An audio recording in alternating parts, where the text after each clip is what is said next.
بسم اللہ الرحمن الرحیم الحمد للہ وکفا وسلام علی عبادہ الذین اصطفیٰ اما بعد۔ سلسلہ خلاصہ مضامین قرآن 15واں پارہ۔ اس پارے میں کل 21 رکوع ہیں۔ اس کا آغاز سورہ اسراء سے ہو رہا ہے، جو کہ ترتیب کے لحاظ سے 70ویں صورت اور ترتیب نزولی کے اعتبار سے 50ویں صورت ہے قرآن مجید کی۔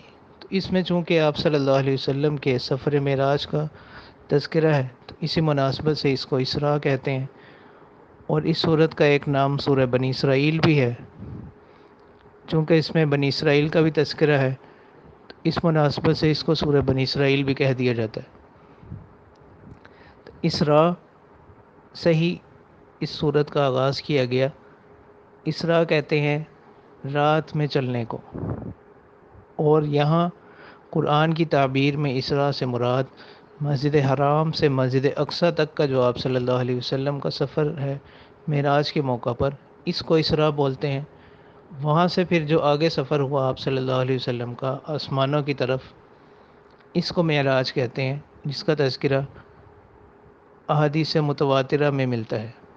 اسی وجہ سے علماء فرماتے ہیں کہ اسراء کا انکار کرنے والا، یعنی مسجد حرام سے مسجد اقصیٰ تک کا جو سفر ہے، اس کا انکار کرنے والا وہ قرآن کی آیت کا انکار کرنے والا ہوگا، اور جو اس کا بقیہ حصہ ہے اس سفر کا، اس کا انکار کرنے والا وہ دائرہ اسلام سے تو خارج نہیں ہوگا، البتہ وہ بھی گمراہ اور شدید ترین گنہگار ہوگا۔ تو واقعہ معراج آپ صلی اللہ علیہ وسلم کے بڑے معجزات میں سے ایک معجزہ ہے،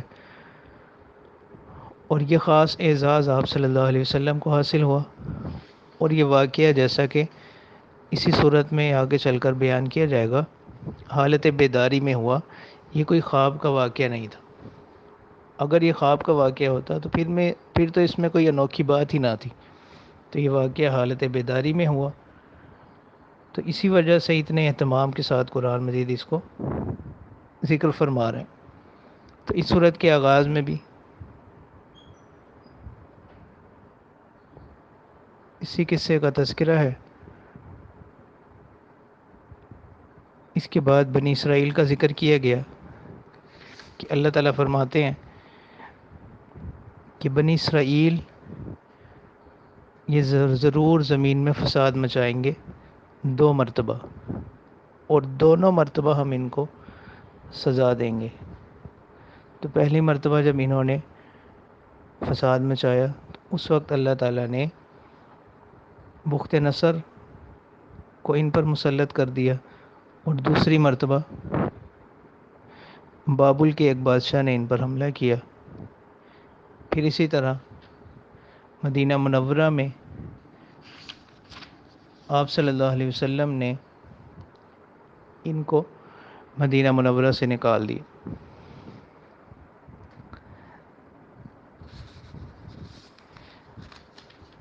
اسی طرح اللہ تعالیٰ فرماتے ہیں کہ انسان شر کو بھی اسی طرح پکارتا ہے، جلدی بلاتا ہے، مصیبت کو بھی جس طرح کہ وہ خیر کو اپنے لیے جلدی طلب کرتا ہے۔ تو انسان بڑا جلد باز ہے، اور اللہ تعالیٰ فرما رہے ہیں کہ قیامت کے دن ہم ہر شخص کا نامہ اعمال اس کے سامنے کھول دیں گے، اور وہ دیکھ لے گا جو اس نے اعمال کیے۔ تو اس روز جو کامیاب ہوا وہ کامیاب ہوگا، اور اس روز جس کا نامہ اعمال میں گناہ زیادہ ہوئے وہ شخص ہلاک ہوگا۔ تو اس کے تیسرے رکوع کے آغاز میں اللہ تعالیٰ اجتماعی زندگی کے کچھ آداب وہ بیان فرما رہے ہیں۔ پہلا حکم یہ ہے کہ اللہ کے سوا کسی کی عبادت نہ کرو۔ دوسرا، والدین کے ساتھ حسن سلوک کرو، اور یہاں تک کہا گیا کہ انہیں اف تک نہ کہو۔ اف سے مراد لفظ اف نہیں ہے، بلکہ اس سے مراد ہر ایسا رویہ یا ایسی کوئی بات کرنا جس سے ان کو ناگواری ہو۔ اسی طرح قرابت داروں کا حق ادا کرنا، فضول خرچی سے بچنا۔ اللہ تعالیٰ فرماتے ہیں کہ فضول خرچ جو ہے وہ شیطان کے بھائی ہیں۔ اور فضول خرچی کے ساتھ ساتھ بخل سے بچنا، یہ بھی اس سے بھی منع کیا گیا، یعنی انسان جہاں خرچ کرنا ہو وہاں بھی خرچ نہ کرے، بلکہ اس کے درمیان اعتدال کا حکم دیا گیا، یعنی نہ تو اسراف کرے اور نہ ہی بالکل بخل سے کام لے لے۔ اسی طرح اللہ تعالیٰ فرماتے ہیں مفلسی کے خوف سے اپنی اولادوں کو قتل نہ کرو، جس طرح ہم تمہیں رزق دے رہے ہیں اسی طرح ان کو بھی رزق دیں گے۔ زنا کے قریب نہ جاؤ اور کسی شخص کو ناحق قتل نہ کرو، یتیم کا مال کھانے میں احتیاط کرو، اور جب وہ پختگی کی عمر کو پہنچ جائیں ان کا مال ان کے سپرد کر دو، اور ماب تول پورا کرو، اور جن چیزوں کے متعلق تمہیں علم نہ ہو اس کی تحقیق میں نہ پڑو، اور زمین پر اکڑ کر مت چلو۔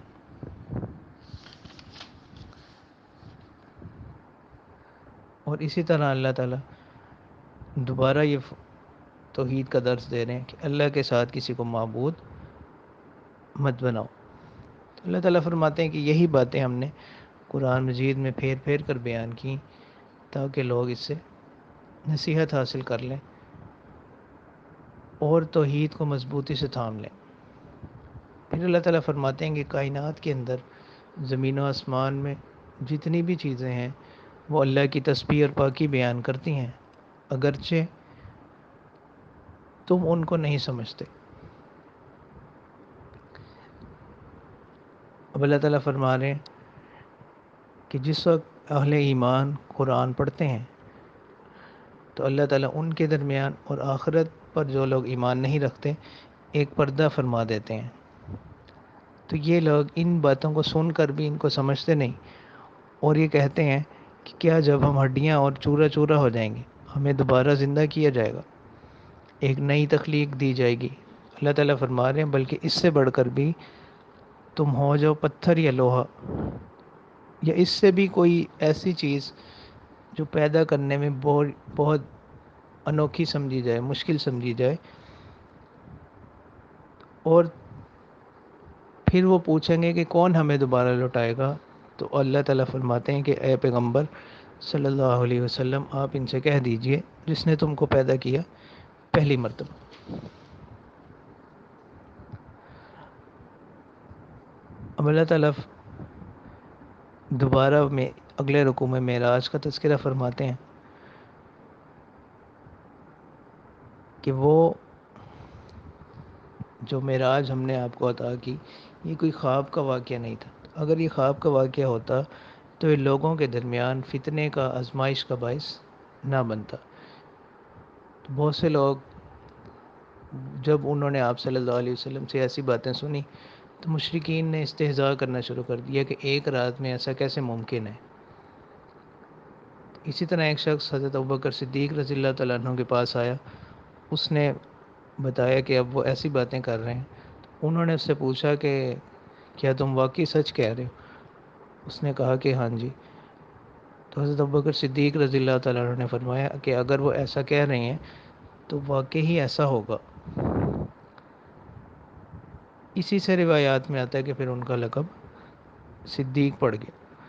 تو پھر حضرت آدم علیہ السلام کی تخلیق کا ذکر ہے کہ اللہ تعالیٰ فرماتے ہیں کہ ہم نے فرشتوں کو حکم دیا کہ آدم علیہ السلام کو سجدہ کرو، تو ابلیس کے سوا سب نے سجدہ کر دیا اور اس نے تکبر کا اظہار کیا۔ اب اللہ تعالیٰ اسی رکوع میں آگے چل کر نافرمانوں کو ڈراتے ہیں کہ اگر تم نافرمانی کرو گے تو تم پر ہمارا عذاب آئے گا۔ اسی طرح اللہ تعالیٰ فرماتے ہیں کہ ہم نے بنی آدم کو فضیلت بخشی اور ہم نے ان کو سوار کرایا خشکی میں اور تری میں، اور ہم نے پاکیزہ چیزوں میں سے ان کو رزق دیا، اور بھی بہت سی ہم نے دیگر مخلوقات پر اس کو فضیلت بخشی۔ اگلے رکوع کے اندر اللہ تعالیٰ قیامت کے احوال کو بیان فرماتے ہیں کہ قیامت کے دن ہر شخص کو اس کے سربراہ کے نام سے پکارا جائے گا، یعنی اس کے خاندان کا جو بڑا ہوگا اس کے نام سے اس کو پکارا جائے گا، اپنے والد کے نام سے۔ تو اس روز اللہ تعالیٰ فرماتے ہیں کہ جن لوگوں کو ان کا نامہ اعمال داہنے ہاتھ میں دیا جائے گا تو وہ تو اپنے نامہ اعمال کو پڑھیں گے. اب اللہ تعالیٰ فرمانے کہ وہ شخص جو دنیا میں نابینا ہے وہ آخرت میں بھی نابینا اور گمراہ ہوگا.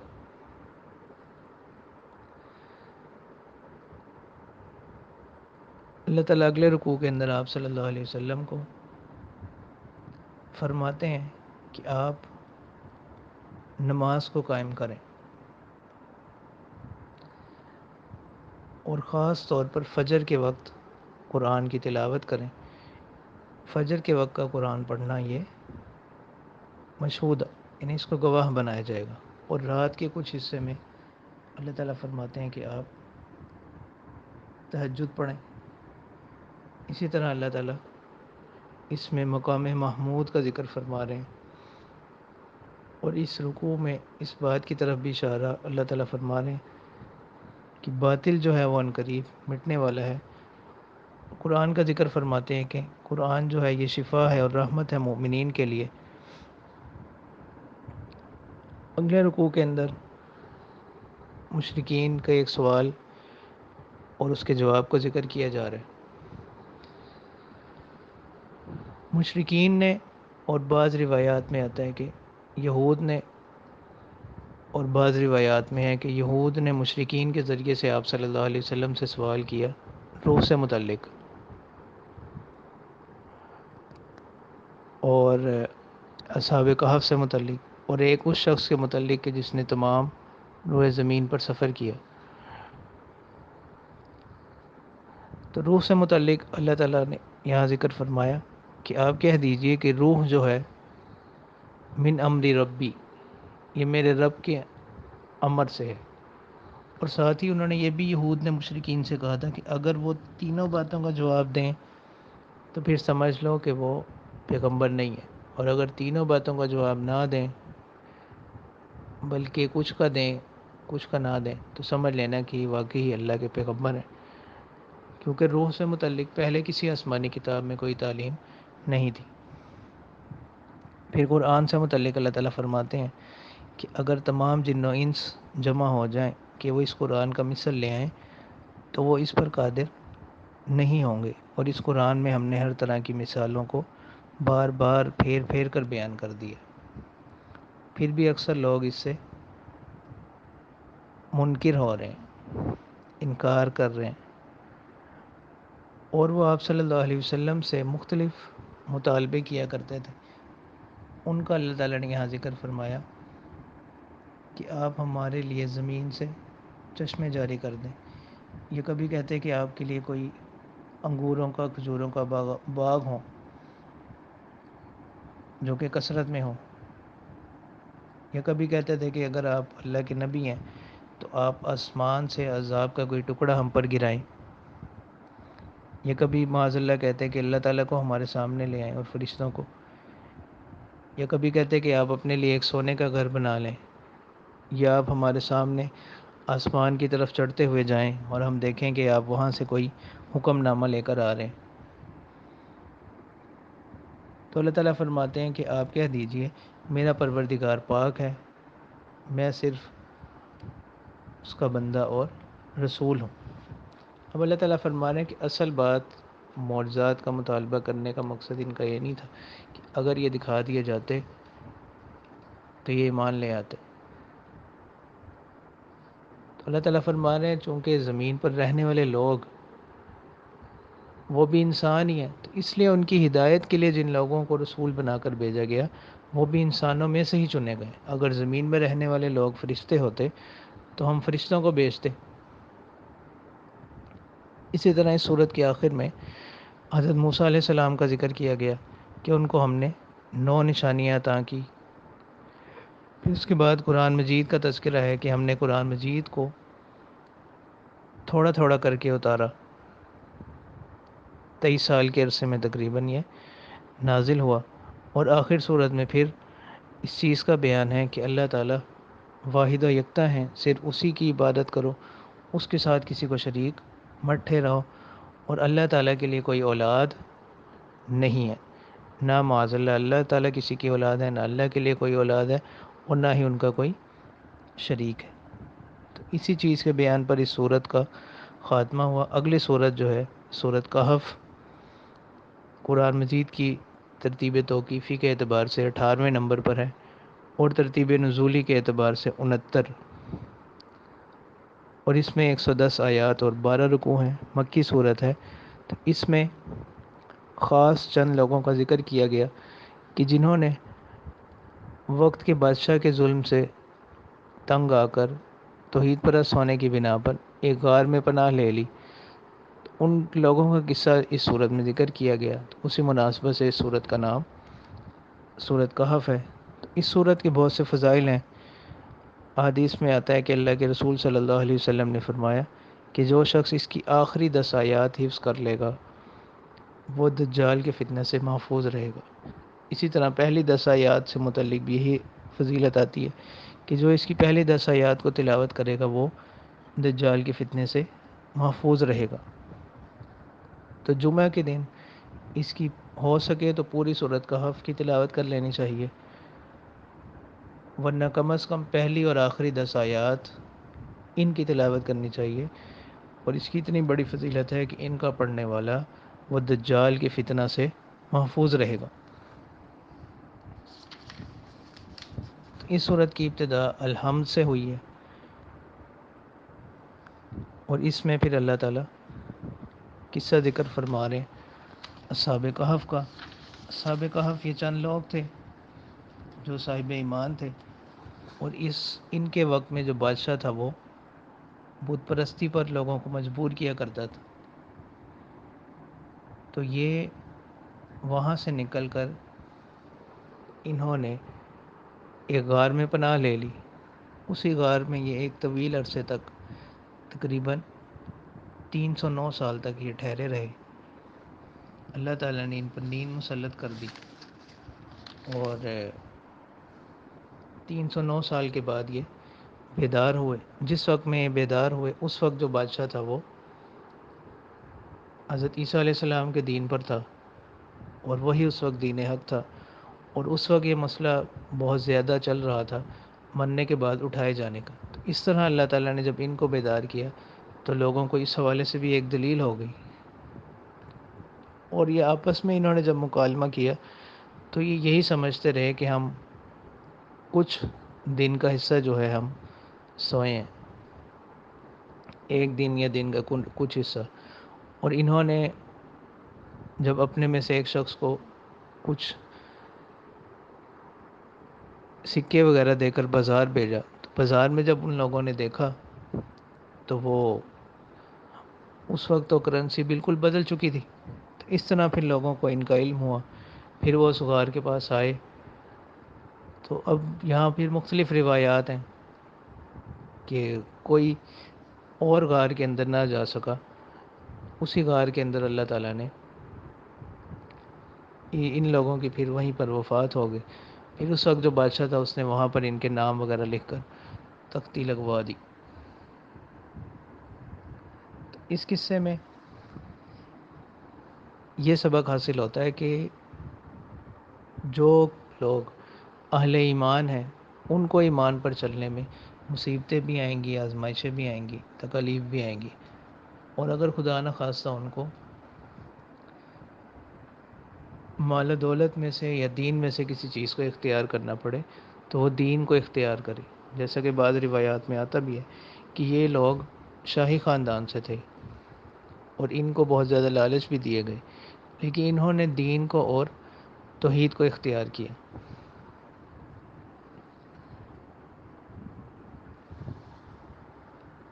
اسی طرح اس میں یہ بھی اشارہ ہے آپ صلی اللہ علیہ وسلم کو کہ اللہ تعالیٰ فرماتے ہیں کہ اسی طرح آپ بھی کیا کریں گے، ہجرت کریں گے اپنے شہر سے دوسرے شہر کی طرف۔ پھر اللہ تعالیٰ نے دو لوگوں کا قصہ ذکر کیا کہ ان میں سے اللہ تعالیٰ نے ایک کو 2 باغ دیے ہوئے تھے، اور وہ باغ بہت زیادہ پھل دیتے تھے۔ تو اس نے ایک دن اپنے دوسرے ساتھی سے مکالمہ کرتے ہوئے کہا کہ میرے پاس مال و دولت بھی تم سے زیادہ ہے، اور نفری لشکر بھی تم سے زیادہ ہے، اور جب وہ اپنے باغ میں داخل ہوا اور تکبر کرتے ہوئے اس نے کہا کہ میرے پاس باغات بھی ہیں اور یہ کبھی بھی ہلاک نہیں ہو سکتے، اور اس نے کہا کہ میرا خیال نہیں ہے کہ کبھی قیامت بھی آئے گی، قیامت قائم ہوگی، اور اگر بالفرض ایسا ہوا بھی تو وہاں بھی مجھے مال و دولت ہی دیا جائے گا جیسا کہ یہاں پر ہوں، یہاں پر میں صاحب دولت ہوں۔ تو اس کے دوست جو تھا دوسرا، اس نے اس کو سمجھایا کہ کیا تم اس ذات کی نافرمانی کر رہے ہو جس نے تمہیں پیدا کیا مٹی سے، حالانکہ معبود تو صرف اللہ تعالیٰ کی ذات ہی ہے، اور میں اس کے ساتھ کسی کو شریک نہیں ٹھہراتا، بلکہ تمہیں تو چاہیے کہ تم جب اپنے باغ میں داخل ہو تو اس پر اللہ کا شکر ادا کرو۔ لیکن اس نے ایسا نہ کیا اور اس کا باغ ہلاک ہو گیا، اور پھر وہ حسرتیں کرنے لگا کہ کاش میں اللہ کے ساتھ کسی کو شریک نہ ٹھہراتا، اور وہاں اس کا کوئی مددگار بھی نہیں ہوا۔ تو اللہ تعالیٰ اسی مثال سے اللہ تعالیٰ فرماتے ہیں کہ دنیا کی زندگانی کی مثال بھی ایسے ہی ہے، جیسا کہ ایک پانی، اس سے ہم نے آسمان سے ہم نے پانی برسایا، اس سے ہم نے زمین کو خوب رونق والی بنا دیا، سبزے والی بنا دیا، اور اچانک اس پر ایک ہوا آتی ہے جو اس کو پچھاڑ کر رکھ دیتی ہے۔ اللہ تعالیٰ فرماتے ہیں کہ یہی مثال ہے دنیا کی زندگانی کی، یعنی یہ چیز عارضی ہے، اور باقی رہنے والی جو چیز ہے اللہ کے نزدیک وہ کیا ہے؟ ثواب ہے اور اچھی امید۔ اب اللہ تعالیٰ پھر قیامت کا ذکر فرما رہے ہیں کہ اس دن ہر چھوٹا بڑا عمل ہر شخص کا اس کے سامنے کر دیا جائے گا، اور پھر حضرت آدم علیہ السلام کا ذکر ہے، اور اس میں ایک اور قصہ ذکر کیا جا رہا ہے حضرت موسیٰ علیہ السلام اور حضرت خضر علیہ السلام کا، کہ اللہ تعالیٰ نے حضرت موسیٰ علیہ السلام کو حکم دیا کہ آپ ایک مقام پر جائیں، وہاں پر ایک شخص آپ کو ملے گا جس کو ہم نے وہ علم دے رکھا ہے جو آپ کے پاس نہیں ہے۔ تو موسیٰ علیہ السلام نے اپنے خادم کو ساتھ لیا اور وہاں سے وہ چل پڑے۔ تو جب اس مقام پر پہنچے تو وہاں پر انہوں نے ایک شخص کو پایا، اور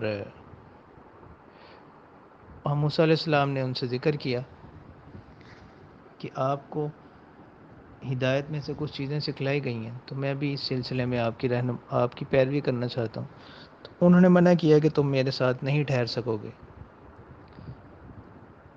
لیکن موسیٰ علیہ السلام نے کہا کہ نہیں۔ تو اس طرح وہ مان گئے اور یہ دونوں چل پڑے۔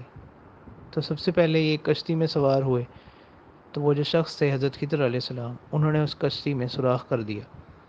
تو موسیٰ علیہ السلام کو بڑا تعجب ہوا، انہوں نے کہا کہ کیا آپ نے اس میں سوراخ کیا ہے؟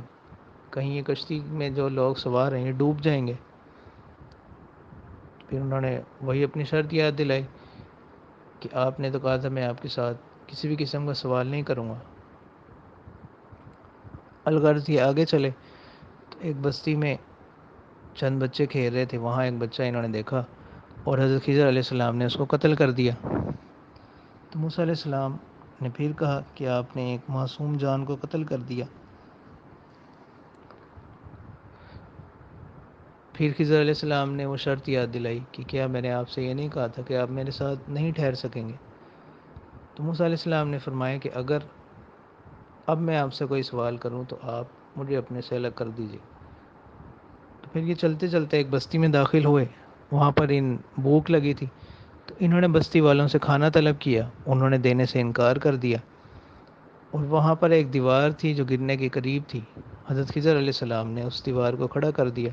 تو موسیٰ علیہ السلام نے کہا کہ یہ آپ نے عجیب کام کیا، ایک تو انہوں نے ہمیں کھانا بھی نہیں کھلایا، دوسرا آپ نے مفت میں ان کی دیوار کھڑی کر دی، اگر آپ چاہتے تو کوئی اجرت لے لیتے۔ تو انہوں نے کہا کہ اب یہ مقام ہے میرے اور آپ کی علیحدگی کا۔ اس وقت پھر انہوں نے ان تینوں قصوں کے متعلق تفصیل بتلائی۔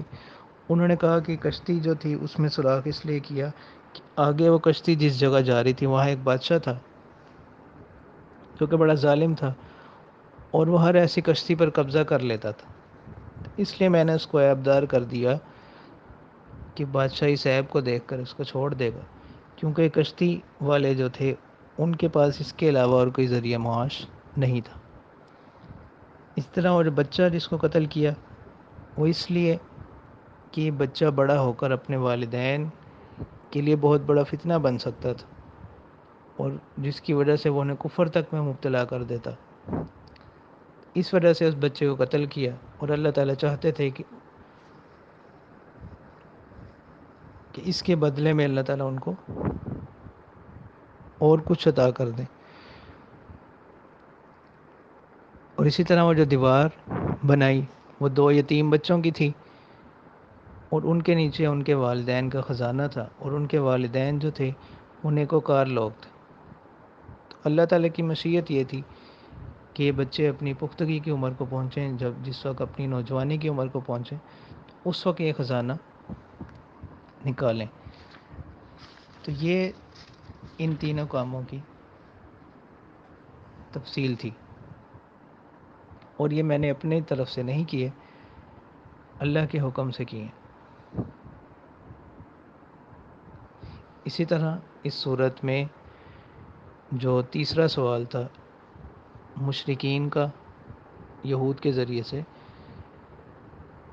اس کو ذکر کیا جا رہا ہے۔ پہلا سوال روح سے متعلق تھا جس کا گزشتہ صورت میں ذکر آ گیا، اور دوسرا سوال اصحاب کہف سے متعلق تھا، اور تیسرا سوال جو ہے وہ ذوالقرنین سے متعلق، کہ ذوالقرنین کون تھے۔ تو ذوالقرنین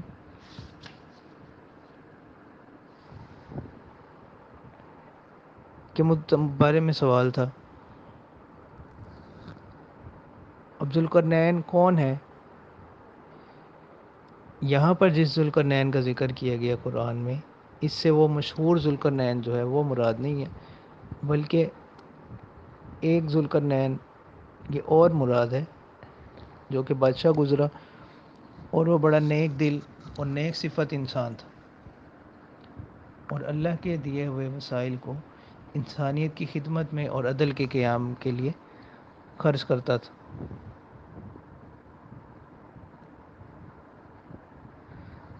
اور اللہ تعالیٰ نے اس کو بہت سی طاقت اور قوت عطا کر رکھی تھی۔ اس نے سفر شروع کیا، تو جب یہ زمین کے مغرب تک پہنچا تو اس نے سورج کو ڈوبتے ہوئے دیکھا ایک چشمے میں، اور وہاں پر ایک قوم ان کو ملی۔ اس قوم نے کہا کہ یا تو آپ ہمیں عذاب دیں، تو اللہ تعالیٰ فرماتے ہیں کہ ہم نے ان کو حکم دیا کہ یا تو آپ ان کے ساتھ جنگ کریں یا آپ ان کے ساتھ حسن سلوک کریں۔ اسی طرح جب یہ زمین کے مشرق کی طرف انہوں نے سفر شروع کیا تو وہاں پر بھی انہوں نے دیکھا کہ ایک ایسی قوم کی طرف یہ سورج طلوع ہو رہا ہے کہ ان کے اور سورج کے درمیان کوئی رکاوٹ نہیں ہے۔ اسی طرح ایک اور تیسرا سفر 2 دیواروں کے درمیان انہوں نے کیا، وہاں پر انہوں نے ایک قوم ایسی پائی جو کہ کوئی بات نہ سمجھتی تھی۔ تو وہاں پر جو لوگ تھے انہوں نے ان سے درخواست کی کہ آپ ہمارے درمیان اور یاجوج ماجوج کے درمیان ایک دیوار بنا دیں۔ تو یاجوج ماجوج ان کا تذکرہ قرآن میں ہے، 16ویں پارے میں ہے۔ تو یہ قرب قیامت میں نکلیں گے اور یہ زمین میں فساد مچائیں گے، اور یہ قیامت کی آخری علامات میں سے ہوں گے۔